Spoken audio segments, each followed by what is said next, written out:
18वीं सदी में मराठा राजाओं ने इस किले पर किया बेजतोड़ हमलों से तोपों से उड़ाया गया। ये दीवारों में आप देख पा रहे हैं इसी जो गोले तोप के हैं जो आज भी यहाँ पर इस मंदिर में पड़े हैं, वो इन तोपों से उड़ा गया। जो आप जितने सारे खड्डे देख पा रहे हो तो ये खड्डे इसी तोप के गोले के हैं। और कितने बहुत सारे किले के चारों बाजू इतने सारे खड्डे हैं कि आप गिनती नहीं कर सकते हो। ये तोप का गोला आज भी यहीं पड़ा है जो मराठा राजाओं का। हाय हेलो दोस्तों, नमस्कार। तो मैं हूँ केशव खिलाड़ी। मैं आज पहुँचा हूँ मध्य प्रदेश के भिंड जिला के रणगमा गांव। ऐसा बताया जाता है कि यहाँ पर जो गोद के जो राजा थे छत्र सिंह राणा, उनके जो वंशक थे रणधीर सिंह राणा, तो उनका जो महल था ये भिंड जिला से कम 50 किलोमीटर दूर है।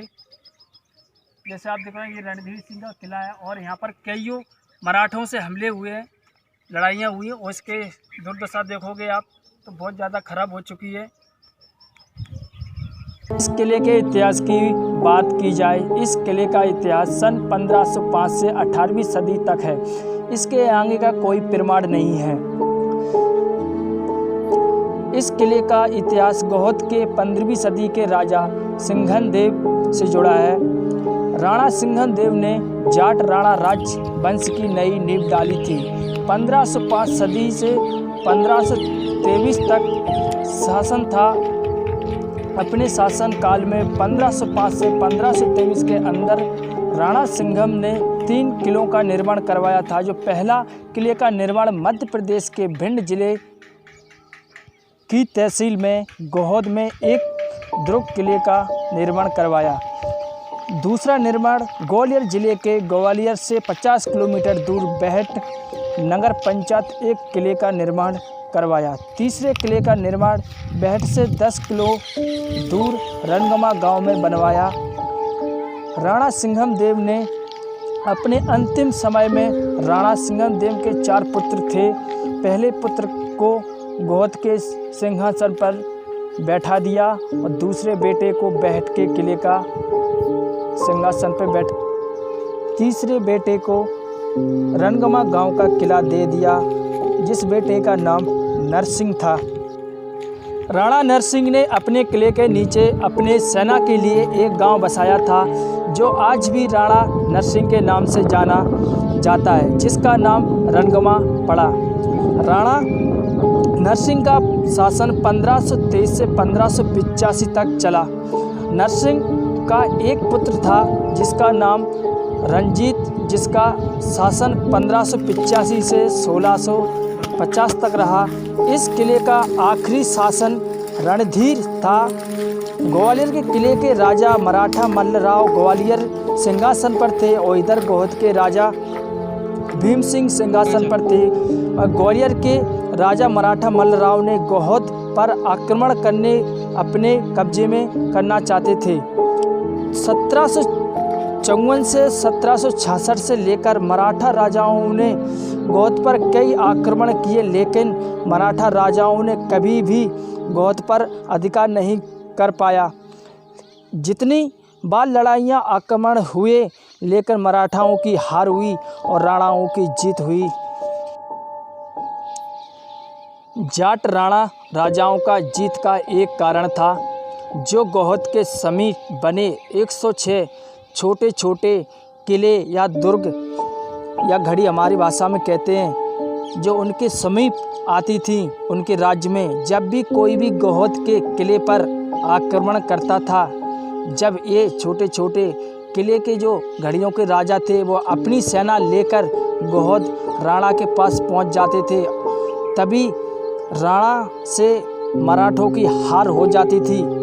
मराठा रघुनाथ ने गोहद के राणा से सीधे टक्कर ना लेकर उनकी राज्य की जो जाट घड़ियाँ थीं, छोटे छोटे राज्य में 10-10, 15-15, 20-20 किलोमीटर दूर, उनको निशाना बनाने लग गए मराठा लोग। तो आक्रमण करना प्रारंभ कर दिया छोटी छोटी घड़ियों पर, किलों पर, दुर्गों पर। तो रणगमा गांव पर मराठों ने आसपास घेरा डाल दिया और आक्रमण प्रारंभ कर दिया। तो इस तरह रणगमा गांव के राजा रणधीर सिंह शासन पर थे। तो राणा रणधीर सिंह जाट सैनिक 3 दिन तक मराठा सैनिकों से सामना करते रहे। जब उनका कोई साथी गोद नहीं पहुंच पाया, एक दूसरे किले से उनकी सूचना नहीं मिल पाई, तो अंत में 3 दिन लड़ाई लड़ते लड़ते हो गए थे तोपों से, गोलों से, मगर कोई सूचना नहीं मिल पाई, एक दूसरे से हेल्प नहीं मिल पाई। तो अंतिम चौथे दिन उन्होंने अपने 300 सैनिक लेकर राजा रणधीर सिंह ने मराठा रघुनाथ की सेना के समक्ष आत्मसमर्पण कर दिया।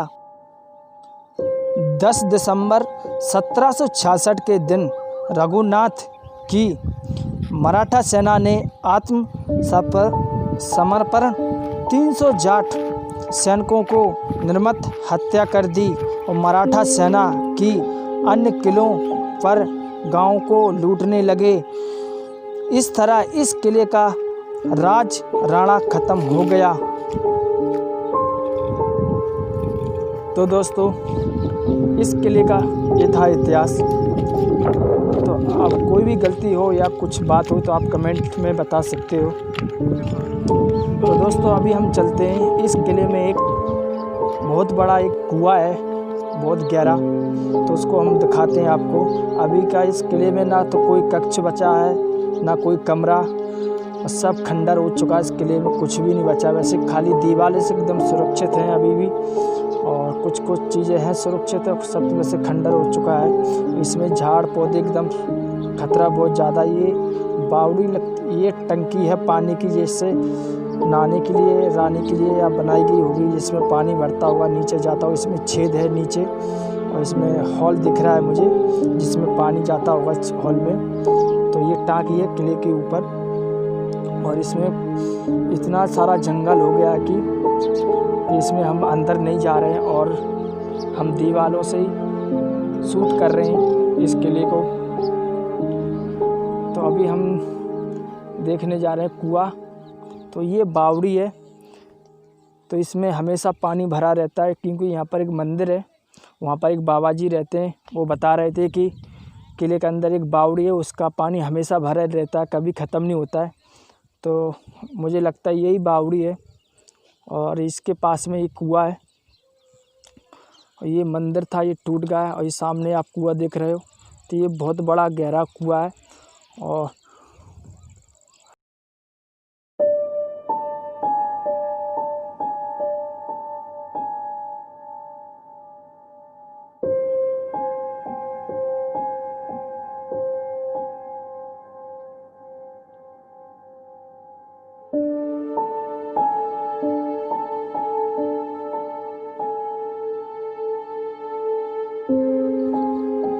जब इस किले में राजा रानी, उनके कुछ सैनिक, कुछ लोग इसमें रहते होंगे, जब इस कुएं का पानी नहाने धोने के लिए, पीने के लिए यूज किया जाता होगा। इस कुएं का पानी आज भी सुरक्षित है, कुएं में कोई दिक्कत नहीं आई है, मुझे ऐसा लगता है, क्योंकि सुरक्षित है। और इसके कुएं के पास चारों बाजू एकदम मजबूत दीवार है, और आपको जूम करके दिखाता हूँ इसमें पानी है कि नहीं है। और ये जीना है नीचे कुआं के लिए और जाने के लिए, मगर मैं नीचे नहीं जा सकता, क्योंकि इसके अंदर खतरा हो सकता है। मुझे कोई भी नहीं आता इस किले के अंदर, क्योंकि जो 300 जाटा सैनिकों को मारा था मराठों ने, तो इसी किले के अंदर उनकी हत्या कर दी थी।